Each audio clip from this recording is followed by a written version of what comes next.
Good morning all, welcome back to Sew Granny Sew.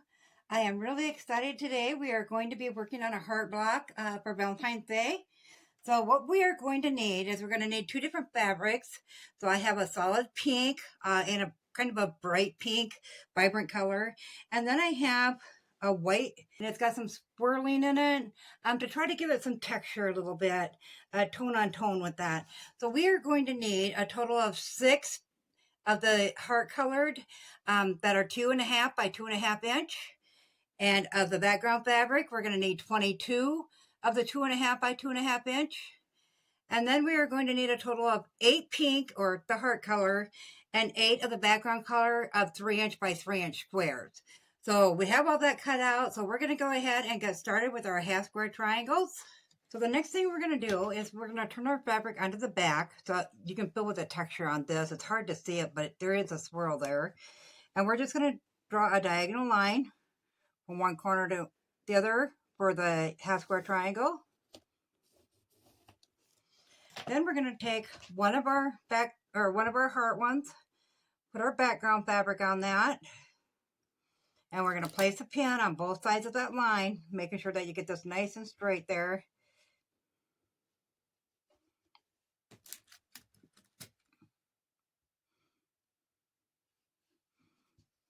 And then we're going to bring it to the sewing machine and we're going to stitch right on that line there. So I've got my other 7 ready. That was my last one. So I'm going to go ahead and get those stitched up and I'll bring it back and show you how we're going to cut them down.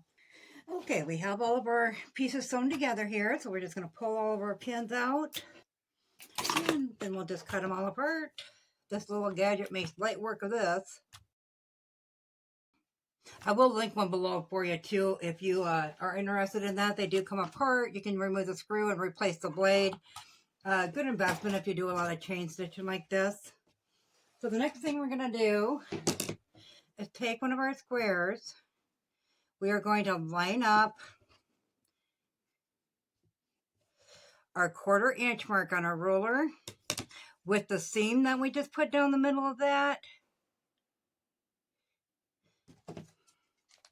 And we are just going to trim that up, and we're going to do that with all 8 of them.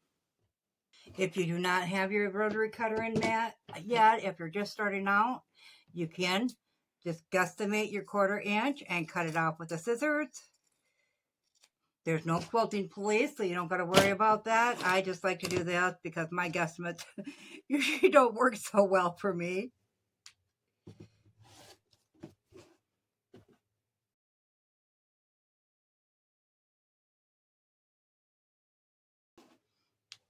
Okay, once we have all those trimmed up, then we're just going to finger press them open to the darker side, whatever side you have your darkest on.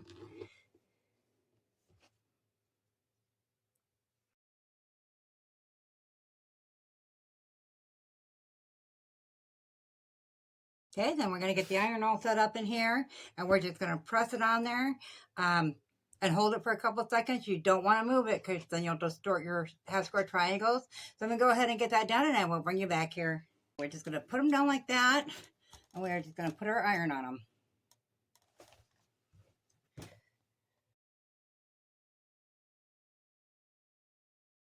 Then we're going to go ahead and square up our half square triangles. We need them to be 2.5 inch by 2.5 inch. So we're going to use our center line down the diagonal way of our ruler. And we're just going to line that up. It doesn't matter which end you cut off of because they are half square triangles. So we're just going to line that middle one up. And we are measuring at 3 right now. So we know we need to go down to 2.5. So you line up your 2.5 right there and right there. And just cut those down.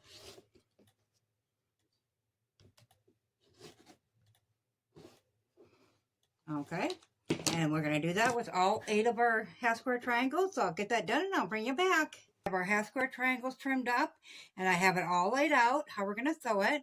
So now all you're going to do is you're going to have 3 rows of sewing you're going to do. So you're just going to flip this first row onto the second and throw a quick pin in each of them. And I'm not lining them up or anything. I'm just pointing my pin towards which way we're going to sew. So we're going to sew on that side of the squares. And I will line them up once I get to the sewing machine.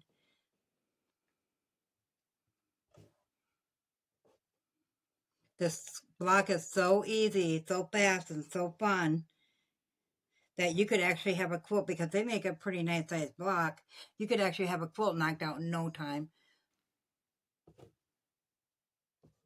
So then we're just going to flip this third row over onto the fourth. And once again, we're just going to put pins in it. And then we're going to flip the sixth row onto the fifth. And make sure you place your pins in the right direction. So this one is going to be going outward.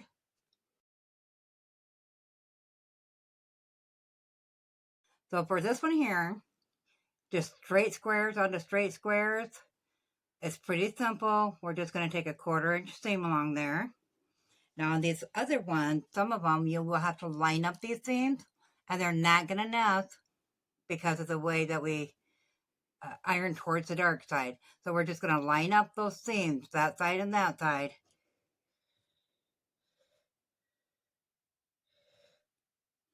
Pin those together, and then once again, just take that 1/4 inch seam there.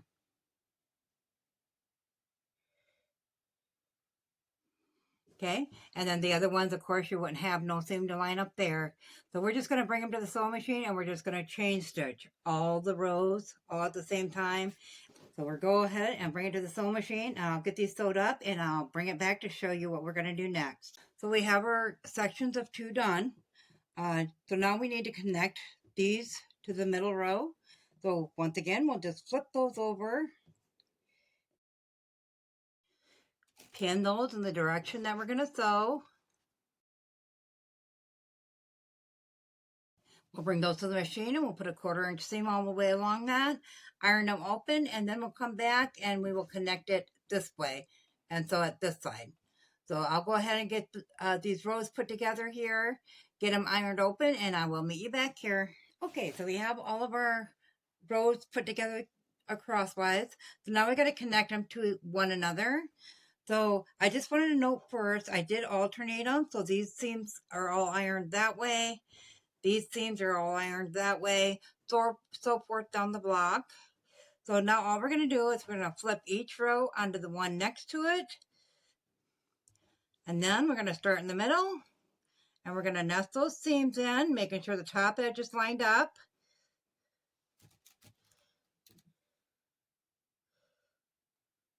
And pin those into place. And we're going to do that all the way along.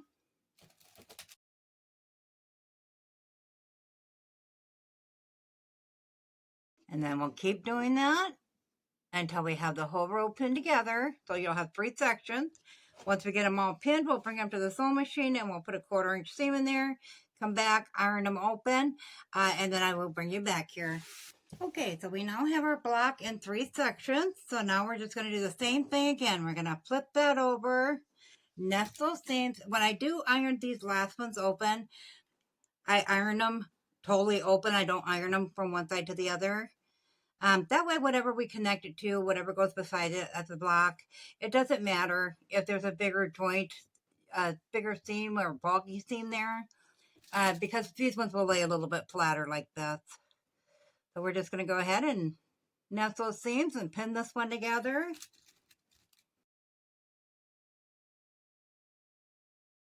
Once we have it pinned together, we'll take it to the sewing machine, put a 1/4 inch seam in there, come back, iron it open, and then we'll connect that half to that one. So I'll go ahead and get it sewn up and iron flat, and I'll meet you back here and we'll trim this block up. So we have our block all sewn together, and I did just iron all the seams open.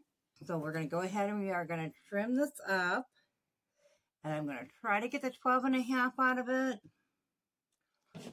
So this is a 12.5 inch ruler.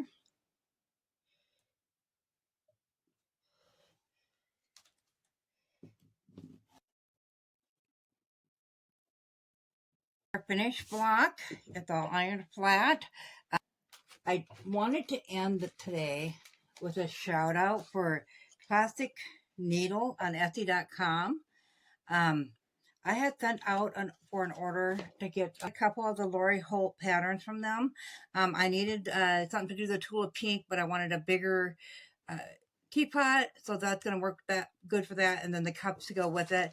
So I think that's going to be a project we work on here shortly, and some heat and bond light too that you can actually print on. For those that are new to this, you can actually run this through your printer and print. You know, if you go online and you find a design you want, such as when we made the cat grocery dispenser holder, that would work really good for stuff like that, and it's an iron-on fusing. Wanted to give them a shout out. I also did get these thimbles. Really good for when you're working with the iron, so you don't burn your finger. It's good for the little ones if they're helping. So the order was really inexpensive. It came super fast. And they sent a little free gift, a couple safety pins.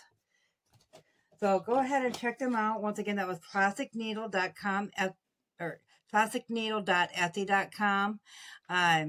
Check out what they all have. They have Silk Quilt, Embroider, and Joy. So they have many different things for yarn, buttons, patterns, quilting, threads, you know, all different stuff.